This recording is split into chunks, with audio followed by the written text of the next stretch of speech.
Hi friends, आज आम घर को आसी देखंतु एटा को आपण जानि पारथिबे किछि मन पड़ला आपण मानको एगुडा को प्रायतः गाँ गहली रे मिले। आमे रहउछु हैदराबाद रे। एटा भाग्यवशत ए फूल आम मिली गला गाँ रे कथा मन पड़े। एहा को आपण माने कोन करचंती कहिबे कमेंट्स बॉक्स रे आसी कि एगुडा को आम गाँ रे जेतले मो गाँ रहउथली आम शाशुघर गाँ रे सेतेबेले एगुडा को आमर बाड़े हुए। एटा कहा जाए बोईतालु फूल, कटक साइड कहते कखारु फूल।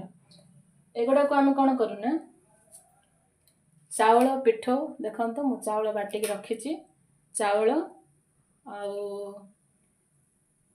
रसुण अदा बाटिक से कॉर्नफ्लोर बेसन मर्च गुंड हल्दी गुंड मसला गुंड सब पकईकी मु पेस्ट कर रखी देखो ये सब पेस्ट कर रखी।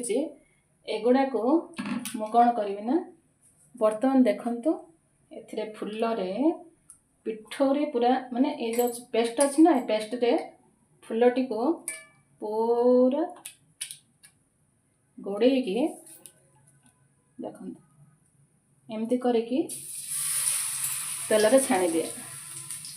देखले ना एटा बहुत टेस्ट लगे, बहुत माने ओरिजिनल जो आमर प्रकृतिर जहाँ मिले गछर जहाँ मिले फूल से भली बहुत टेस्ट लगे। आपण मैंने कौन कर फूल रे आपण कमेंट बॉक्स निश्चित भाव जनइबे। मो तो एमती करे आपण मैंने ए फूल को कौ भली भाव व्यवहार करते निश्चित भाव जनइबे।